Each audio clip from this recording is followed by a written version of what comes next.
بسم الله الرحمن الرحيم. الله لا إله إلا هو الحي القيوم لا تأخذه سنة ولا نوم له ما في السماوات وما في الأرض من ذا الذي يشفع عنده إلا بإذنه يعلم ما بين أيديهم وما خلفهم ولا يحيطون بشيء من علمه إلا بما شاء وسع كرسيه السماوات والأرض ولا يؤوده حفظهما وهو العلي العظيم. بسم الله الرحمن الرحيم. الحمد لله رب العالمين الرحمن الرحيم مالك يوم الدين إياك نعبد وإياك نستعين اهدنا الصراط المستقيم صراط الذين أنعمت عليهم غير المغضوب عليهم ولا الضالين.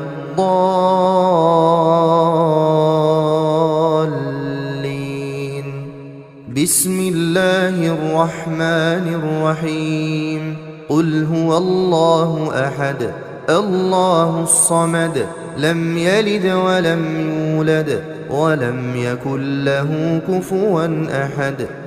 بسم الله الرحمن الرحيم. قل أعوذ برب الفلق من شر ما خلق ومن شر غاسق إذا وقب ومن شر النفاثات في العقد ومن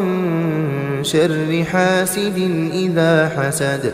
بسم الله الرحمن الرحيم. قل أعوذ برب الناس ملك الناس إله الناس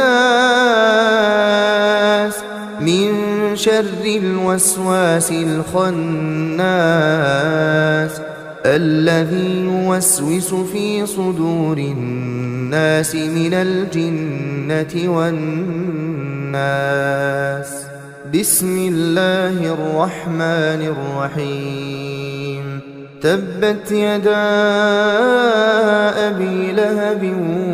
وتب ما أغنى عنه ماله وما كسب سيصلى نارا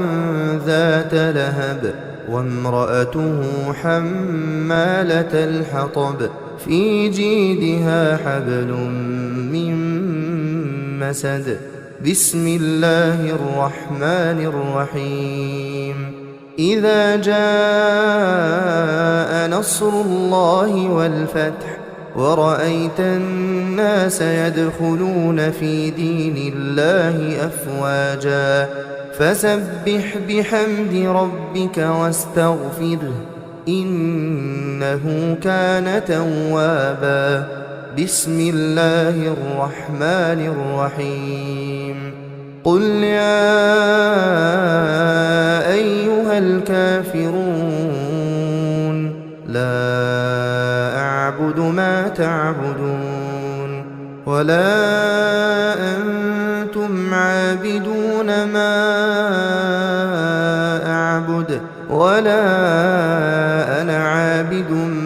ما عبدتم ولا أنتم عابدون ما أعبد لكم دينكم ولي دين. بسم الله الرحمن الرحيم. إنا أعطيناك الكوثر فصل لربك وانحر إن شانئك هو الأبتر. بسم الله الرحمن الرحيم. أرأيت الذي يكذب بالدين فذلك الذي يدع اليتيم ولا يحض على طعام المسكين فويل للمصلين الذين هم عن صلاتهم ساهون الذين هم يراءون ويمنعون الماعون. بسم الله الرحمن الرحيم. لإيلاف قريش إيلافهم رحلة الشتاء والصيف فليعبدوا رب هذا البيت الذي أطعمهم من جوع وآمنهم من خوف. بسم الله الرحمن الرحيم. ألم تر كيف فعل ربك بأصحاب الفيل ألم يجعل كيدهم في تضليل وأرسل عليهم طيرا أبابيل ترميهم بحجارة من سجيل فجعلهم كعصف مأكول. بسم الله الرحمن الرحيم. ويل لكل همزة لمزة الذي جمع مالا وعدده يحسب أن ماله أخلده كلا لينبذن في الحطمة وما أدراك ما الحطمة نار الله الموقدة التي تطلع على الأفئدة إنها عليهم مؤصدة في عمد ممددة.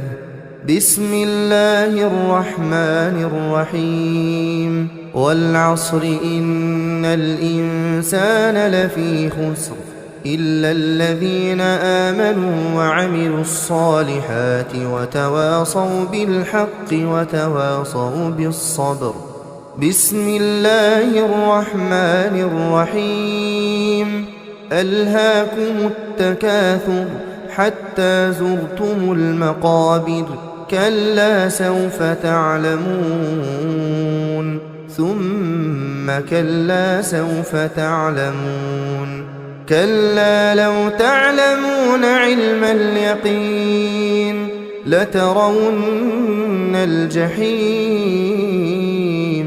ثم لترونها عين اليقين ثم لتسألن يومئذ عن النعيم. بسم الله الرحمن الرحيم. القارعة ما القارعة وما أدراك ما القارعة يوم يكون الناس كالفراش المبثوث وتكون الجبال كالعهن المنفوش فأما من ثقلت موازينه فهو في عيشة راضية وأما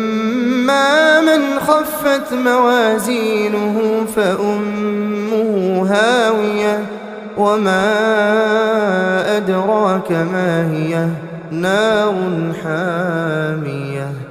بسم الله الرحمن الرحيم. والعاديات ضبحا فالموريات قدحا فالمغيرات صبحا فأثرن به نقعا فوسطن به جمعا إن الإنسان لربه لكنود وإنه على ذلك لشهيد وإنه لحب الخير لشديد. أفلا يعلم إذا بعثر ما في القبور وحصل ما في الصدور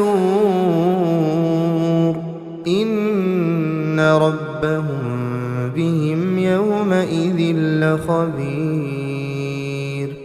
بسم الله الرحمن الرحيم. إذا زلزلت الأرض زلزالها وأخرجت الأرض أثقالها وقال الإنسان ما لها يومئذ تحدث أخبارها بأن ربك أوحى لها يومئذ يصدر الناس أشتاتا ليروا أعمالهم فمن يعمل مثقال ذرة خيرا يره ومن يعمل مثقال ذرة شرا يره. بسم الله الرحمن الرحيم. ياسين والقرآن الحكيم إنك لمن المرسلين على صراط مستقيم تنزيل العزيز الرحيم لتنذر قوما ما أنذر آباؤهم فهم غافلون لقد حق القول على أكثرهم فهم لا يؤمنون إنا جعلنا في أعناقهم أغلالا فهي إلى الأذقان فهم مقمحون وجعلنا من بين أيديهم سدا ومن خلفهم سدا فأغشيناهم فهم لا يبصرون وسواء عليهم أأنذرتهم أم لم تنذرهم لا يؤمنون إنما تنذر من اتبع الذكر وخشي الرحمن بالغيب فبشره بمغفرة وأجر كريم إنا نحن نحيي الموتى ونكتب ما قدموا وآثارهم وكل شيء أحصيناه في إمام مبين واضرب لهم مثلا أصحاب القرية إذ جاءها المرسلون إذ أرسلنا إليهم اثنين فكذبوهما فعززنا بثالث فقالوا إنا إليكم مرسلون قالوا ما أنتم إلا بشر مثلنا وما أنزل الرحمن من شيء إن أنتم إلا تكذبون قالوا ربنا يعلم إنا إليكم لمرسلون وما علينا إلا البلاغ المبين قالوا إنا تطيرنا بكم لئن لم تنتهوا لنرجمنكم وليمسنكم منا عذاب أليم قالوا طائركم معكم أئن ذكرتم بل أنتم قوم مسرفون وجاء من أقصى المدينة رجل يسعى قال يا قوم اتبعوا المرسلين اتبعوا من لا يسألكم أجرا وهم مهتدون وما لي لا أعبد الذي فطرني وإليه ترجعون أأتخذ من دونه آلهة إن يردني الرحمن بضر لا تغني عني شفاعتهم شيئا ولا ينقذون إني إذا لفي ضلال مبين إني آمنت بربكم فاسمعون قيل ادخل الجنة قال يا ليت قومي يعلمون بما غفر لي ربي وجعلني من المكرمين وما أنزلنا على قومه من بعده من جند من السماء وما كنا منزلين إن كانت إلا صيحة واحدة فإذا هم خامدون يا حسرة على العباد ما يأتيهم من رسول إلا كانوا به يستهزئون ألم يروا كم أهلكنا قبلهم من القرون أنهم إليهم لا يرجعون وإن كل لما جميع لدينا محضرون وآية لهم الأرض الميتة أحييناها وأخرجنا منها حبا فمنه يأكلون وجعلنا فيها جنات من نخيل وأعناب وفجرنا فيها من العيون ليأكلوا من ثمره وما عملته أيديهم أفلا يشكرون سبحان الذي خلق الأزواج كلها مما تنبت الأرض ومن أنفسهم ومما لا يعلمون وآية لهم الليل نسلخ منه النهار فإذا هم مظلمون والشمس تجري لمستقر لها ذلك تقدير العزيز العليم والقمر قدرناه منازل حتى عاد كالعرجون القديم لا الشمس ينبغي لها أن تدرك القمر ولا الليل سابق النهار وكل في فلك يسبحون وآية لهم أنا حملنا ذريتهم في الفلك المشحون وخلقنا لهم من مثله ما يركبون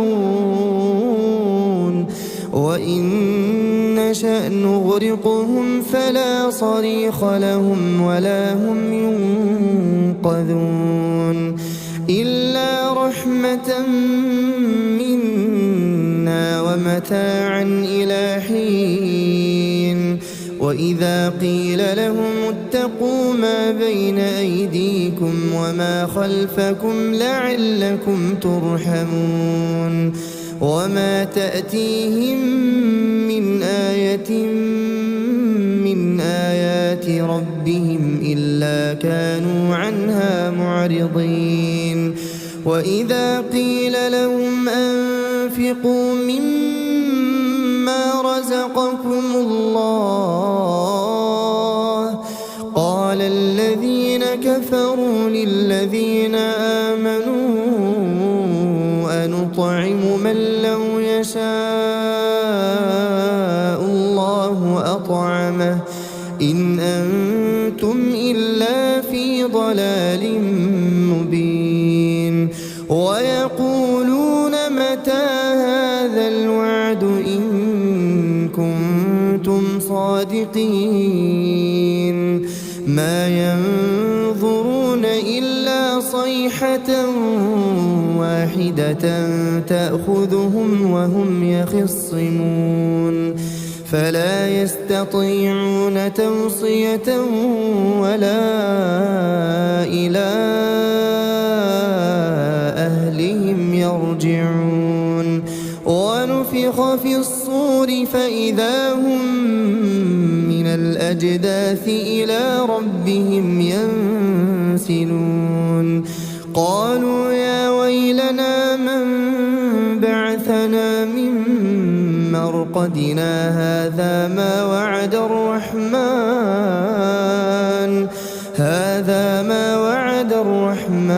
وصدق المرسلون إن كانت إلا صيحة واحدة فإذا هم جميع لدينا محضرون فاليوم لا تظلم نفس شيئا ولا تجزون إلا ما كنتم تعملون إن أصحاب الجنة اليوم في شغل فاكهون هم وأزواجهم في ظلال على الأرائك متكئون لهم فيها فاكهة ولهم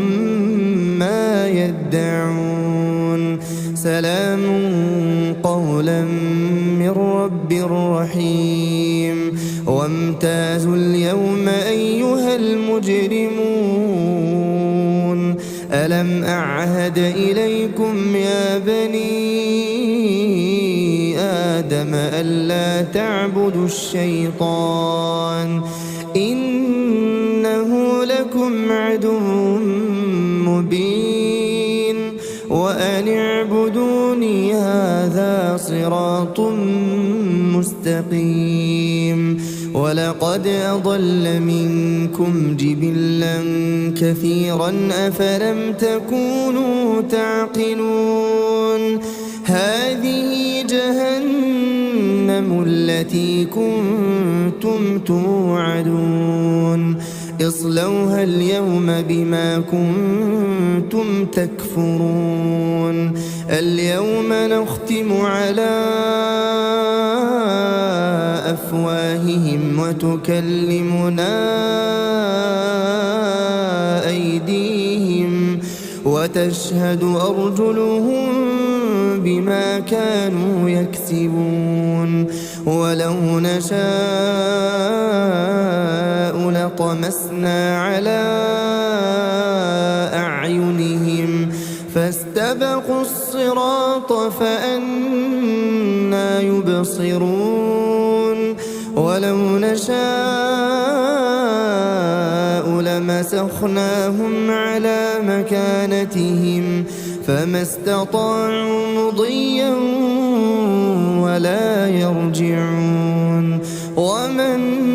نعمره ننكسه في الخلق أفلا يعقلون وما علمناه الشعر وما ينبغي له إن هو إلا ذكر وقرآن مبين لينذر من كان حيا ويحق القول على الكافرين أولم يروا أنا خلقنا لهم مما عملت أيدينا أنعاما فهم لها مالكون وذللناها لهم فمنها ركوبهم ومنها يأكلون ولهم فيها منافع ومشارب أفلا يشكرون واتخذوا من دون الله آلهة لعلهم ينصرون لا يستطيعون نصرهم وهم لهم جند محضرون فلا يحزنك قولهم إنا نعلم ما يسرون وما يعلنون أولم ير الإنسان أنا خلقناه من نطفة فإذا هو خصيم مبين وضرب لنا مثلا ونسي خلقه قال من يحيي العظام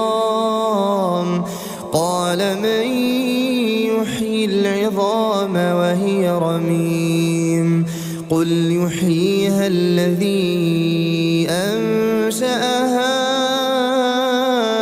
أول مرة وهو بكل خلق عليم الذي جعل لكم من الشجر الأخضر نارا فإذا أنتم منه توقدون أوليس الذي خلق السماوات والأرض بقادر على أن يخلق مثلهم بلى وهو الخلاق العليم إنما أمره إذا أراد شيئا أن يقول له كن فيكون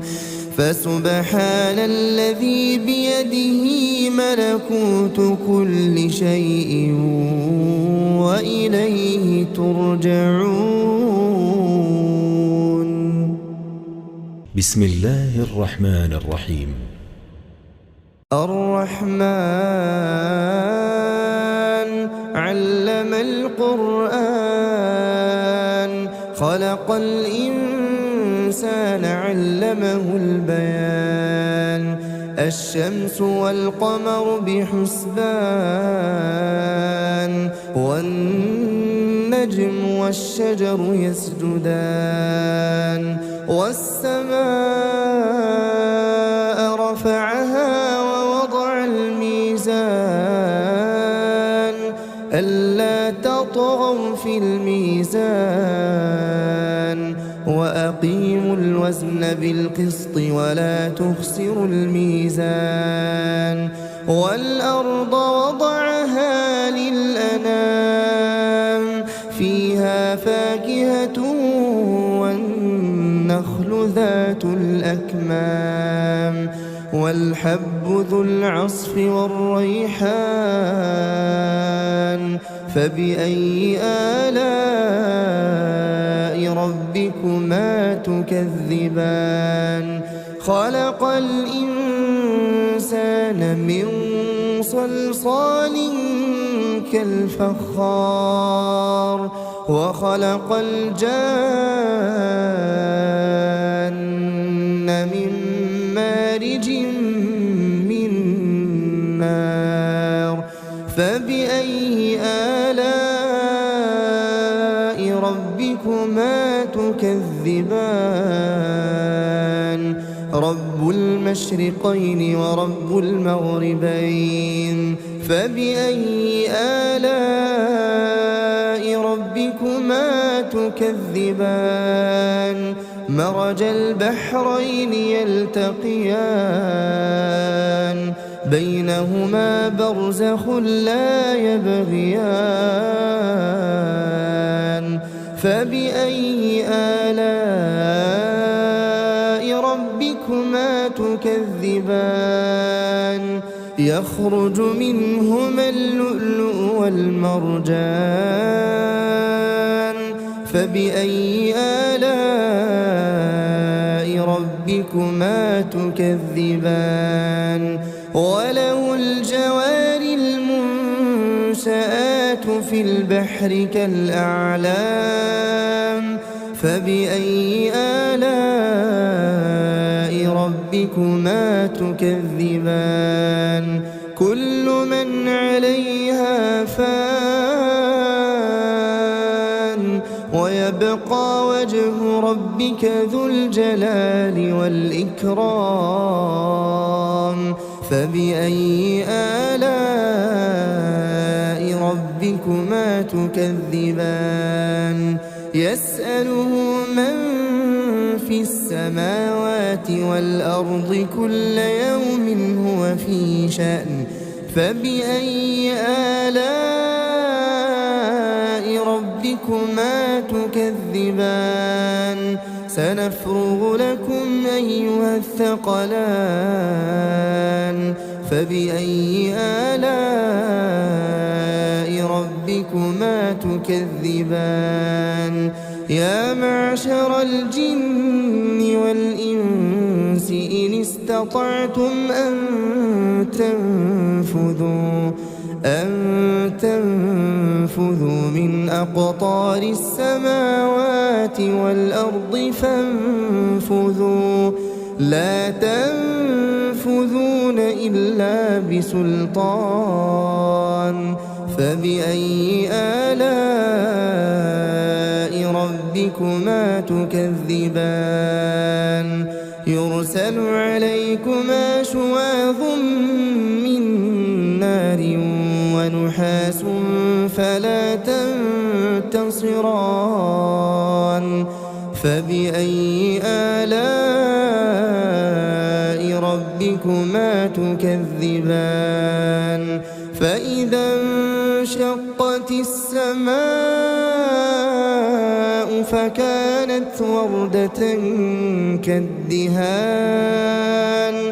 فبأي آلاء ربكما تكذبان فيومئذ لا يسأل عن ذنبه إنس ولا جان فبأي آلاء ربكما تكذبان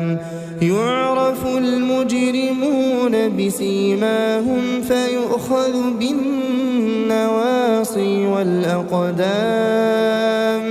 فبأي آلاء ربكما تكذبان هذه جهنم التي يكذب بها المجرمون يطوفون بينها وبين حميم آن فبأي آلاء ربكما تكذبان ولمن خاف مقام ربه جنتان فبأي آلاء ربكما تكذبان ذواتا أفنان فبأي آلاء ربكما تكذبان فيهما عينان تجريان فبأي آلاء ربكما تكذبان فيهما من كل فاكهة زوجان فبأي آلاء ربكما تكذبان متكئين على فرش بطائنها من استبرق وجنى الجنتين دان فبأي آلاء ربكما تكذبان فيهن قاصرات الطرف لم يطمثهن إنس قبلهم ولا جان فبأي آلاء ربكما تكذبان كأنهن الياقوت والمرجان فبأي آلاء ربكما تكذبان هل جزاء الإحسان إلا الإحسان فبأي آلاء ربكما تكذبان ومن دونهما جنتان فبأي آلاء ربكما تكذبان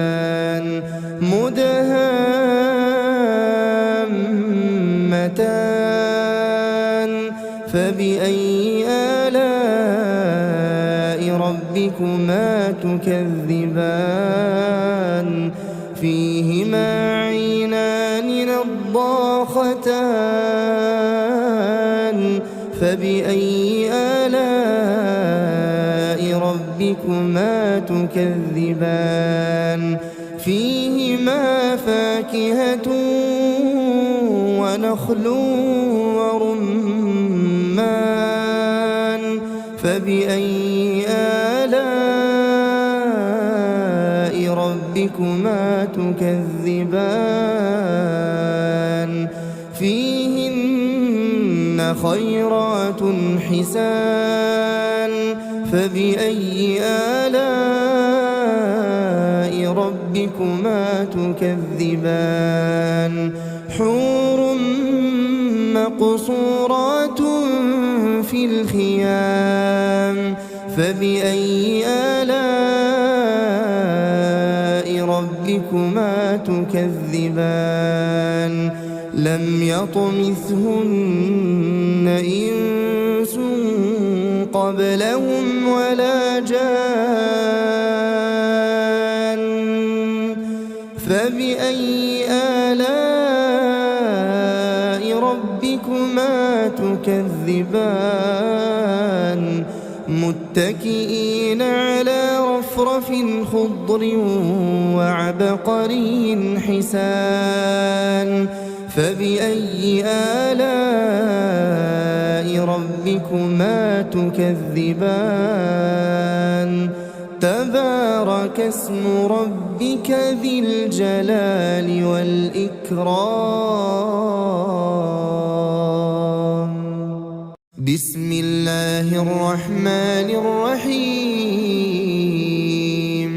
إذا وقعت الواقعة ليس لوقعتها كاذبة خافضة رافعة إذا رجت الأرض رجا وبست الجبال بسا فكانت هباء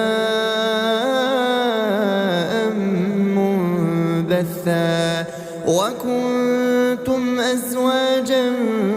ثلاثة فأصحاب الميمنة ما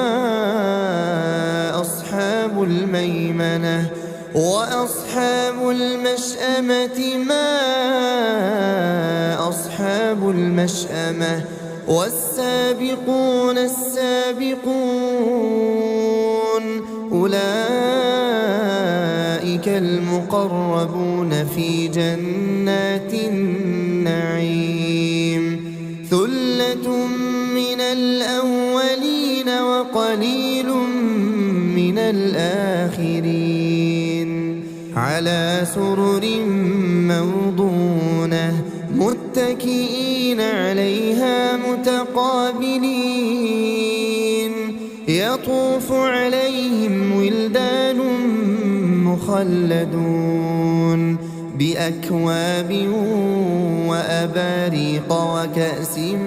من معين لا يصدعون عنها ولا ينزفون يزلفون وفاكهة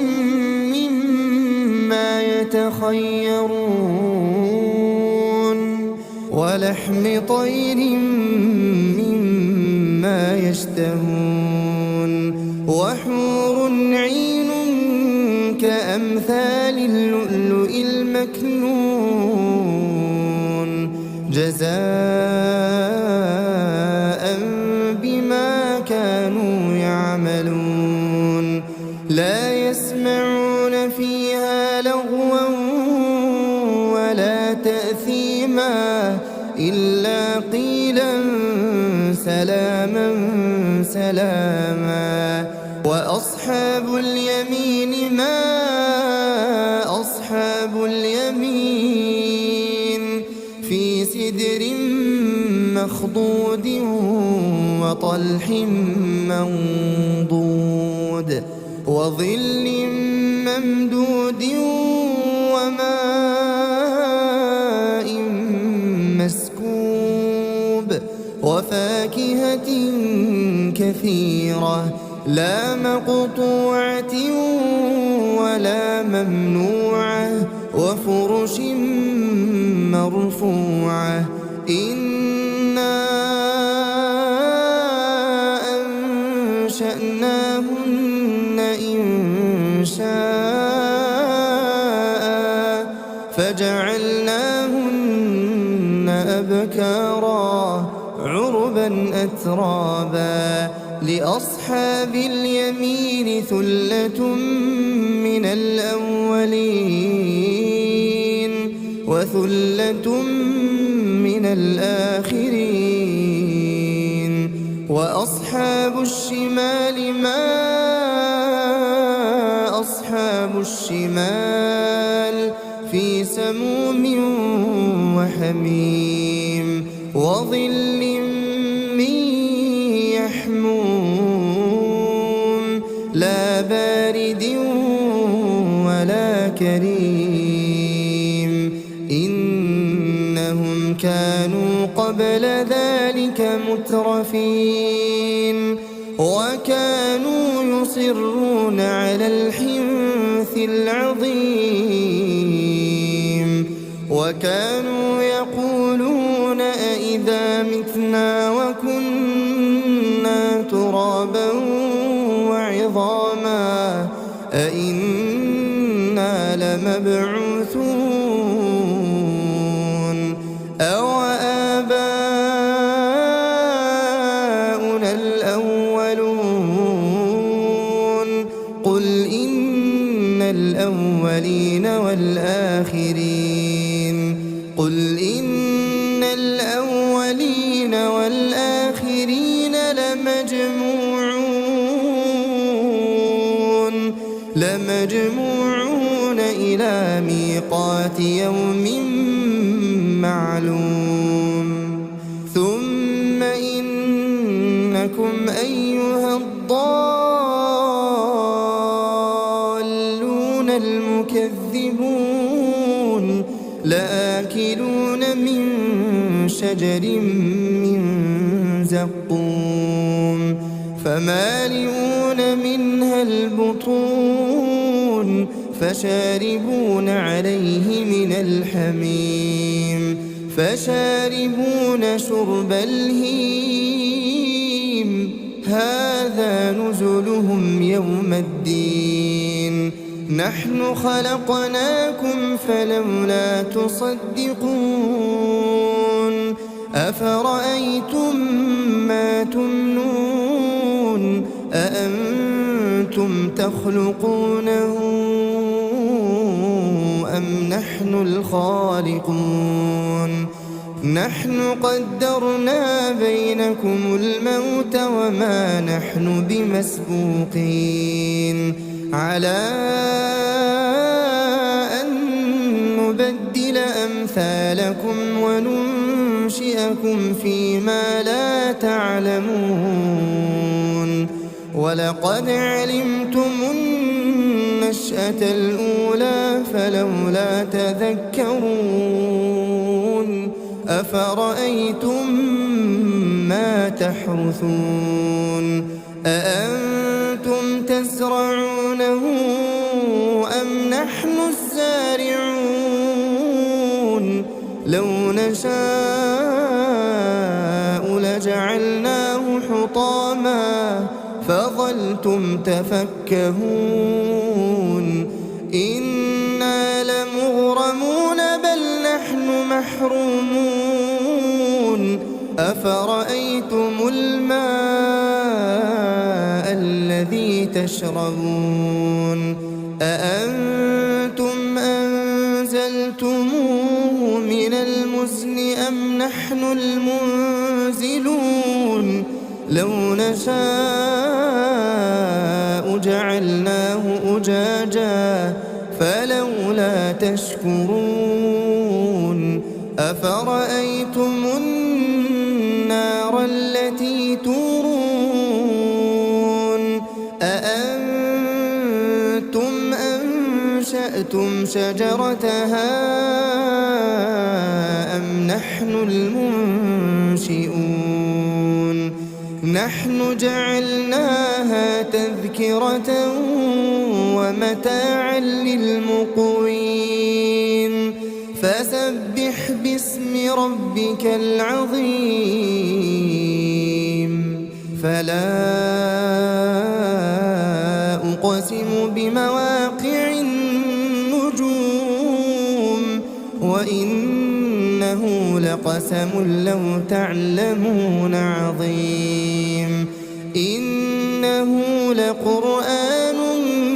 كريم في كتاب مكنون لا يمسه إلا المطهرون تنزيل من رب العالمين أفبهذا الحديث أنتم مدهنون وتجعلون رزقكم أنكم تكذبون فلولا إذا بلغت الحلقوم وأنتم حينئذ تنظرون ونحن أقرب إليه منكم ولكن لا تبصرون فلولا إن كنتم غير مدينين ترجعونها إن كنتم صادقين فأما إن كان من المقربين فروح وريحان وجنة نعيم وأما إن كان من أصحاب اليمين فسلام لك من أصحاب اليمين وأما إن كان من المكذبين الضالين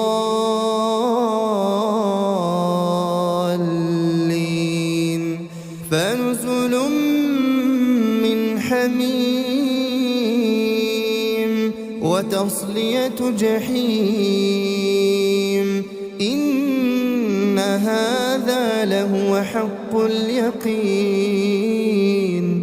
فسبح باسم ربك العظيم بسم الله الرحمن الرحيم تبارك الذي بيده الملك وهو على كل شيء قدير الذي خلق الموت والحياة ليبلوكم أيكم أحسن عملا وهو العزيز الغفور الذي خلق 7 سماوات طباقا ما ترى في خلق الرحمن من تفاوت فارجع البصر هل ترى من فطور ثم ارجع البصر كرتين ينقلب إليك البصر خاسئا وهو حسير ولقد زينا السماء الدنيا بمصابيح وجعلناها رجوما للشياطين وأعتدنا لهم عذاب السعير وللذين كفروا بربهم عذاب جهنم وبئس المصير إذا ألقوا فيها سمعوا لها شهيقا وهي تفور تكاد تميز من الغيظ كلما ألقي فيها فوج سألهم خزنتها ألم يأتكم نذير قالوا بلى قد جاءنا نذير فكذبنا وقلنا ما نزل الله من شيء إن أنتم إلا في ضلال كبير وقالوا لو كنا نسمع أو نعقل ما كنا في أصحاب السعير فاعترفوا بذنبهم فسحقا لأصحاب السعير إن الذين يخشون ربهم بالغيب لهم مغفرة وأجر كبير وأسروا قولكم أو اجهروا به إنه عليم بذات الصدور ألا يعلم من خلق وهو اللطيف الخبير هو الذي جعل لكم الأرض ذلولا فامشوا في مناكبها وكلوا من رزقه وإليه النشور أأمنتم من في السماء أن يخسف بكم الأرض فإذا هي تمور أم أمنتم من في السماء أن يرسل عليكم حاصبا فستعلمون كيف نذير ولقد كذب الذين من قبلهم فكيف كان نكير أولم يروا إلى الطير فوقهم صافات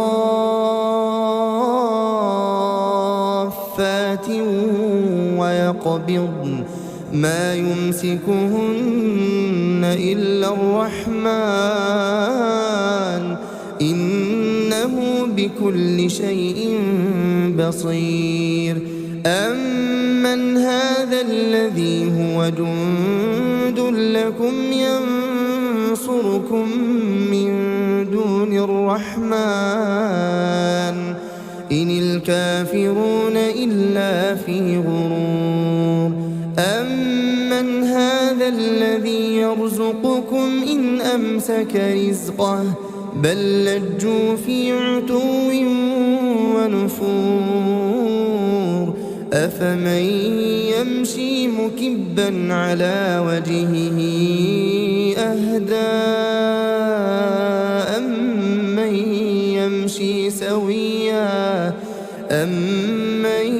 يمشي سويا على صراط مستقيم قل هو الذي أنشأكم وجعل لكم السمع والأبصار والأفئدة قليلا